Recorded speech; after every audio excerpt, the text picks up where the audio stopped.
ஏண்டா இப்படி கடன் வாங்கி கல்யாண சாப்பாடு எத்தனை நாளைக்கு நடக்கும்னு பார்ப்போம்.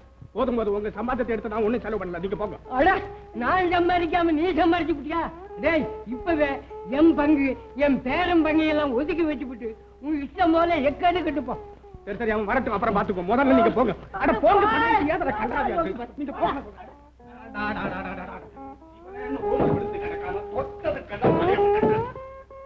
ஏண்டா உன் மருமகளை கூட்டிக்கிட்டு வரக்கூடாது, வீட்டையே விளங்காம செய்து விட்டியடா. அவ எங்க இருக்கிறா? அவ எப்பவே செத்து போயிட்டா. அது தருவா அநியாயம்டா. பொய் சொல்லாத, அவளை கூட்டிக்கிட்டு வாடா. அம்மா யாரு எப்ப வர்றான்? அவன் ஜீவிக்கு போய் 10 வருஷம் ஆச்சு. அவன் மாதிரி கெட்டு போகலையே. அவன் ஒண்ணும் கெட்டு போகல, அவன் நல்லா தான் இருக்கான். நான் பொறுத்து வர்றான். நீங்க முதல்ல உள்ள போங்க.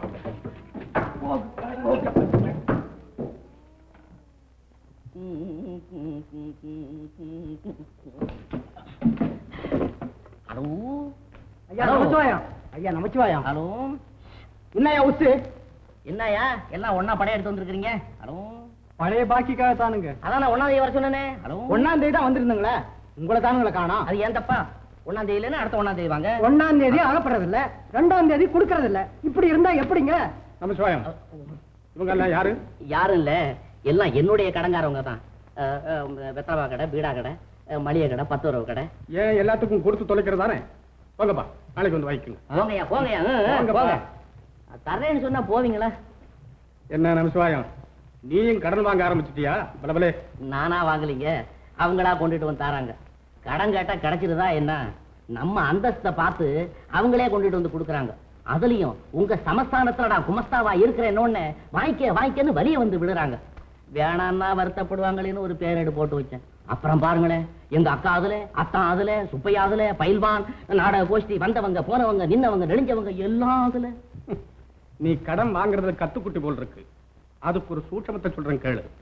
கடன் எவ்வளவு இருந்தாலும் பரவாயில்லை, கொடுத்தவங்க மட்டும் அதிகமா இருக்கக்கூடாது. ஏன்னா ஒருத்தன் கேட்டா போதும், அத்தனை பேர் வந்து அரிச்சு தள்ளிடுவாங்க. பாரு, உனக்கு 1000 ரூபாய் வேணும்னா ஒருத்தங்கிட்டே கேளு, 10 பேருக்கிட்ட 100 ரூபாவா வாங்க. ஆஹா, கடன் வாங்குறவங்களுக்கு கண்கண்ட தாரக மந்திரங்க.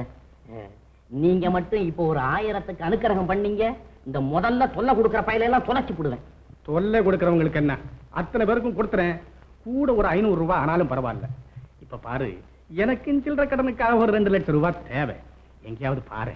எங்க பாக்குறதுங்க, இப்போ மார்க்கெட்ல நமக்கு மதிப்பே இல்லை. அட, மதிப்பு இருந்தா நீ எதுக்கு? அவங்களா கொண்டு வந்து கொடுப்பாங்க. இந்த பாருப்பா, இதுக்கெல்லாம் இன்சூரன்ஸ் ஏஜென்ட் மாதிரி புது புது ஆட்களா பிடிக்கணும். அது சரி, அது சரி. வட்டி? அட, வட்டி கிடைக்கட்டப்பா, கொடுக்கும்போது பாத்துக்கலாம். நமக்கு அசல் முக்கியம். ஆமா, இந்த தாரக மந்திரத்தை நான் மறந்தே போயிட்டேன். ஆமா. இன்னும் பல வீடியோக்களை காண சன் லைஃப் சேனலை சப்ஸ்கிரைப் பண்ணுங்க.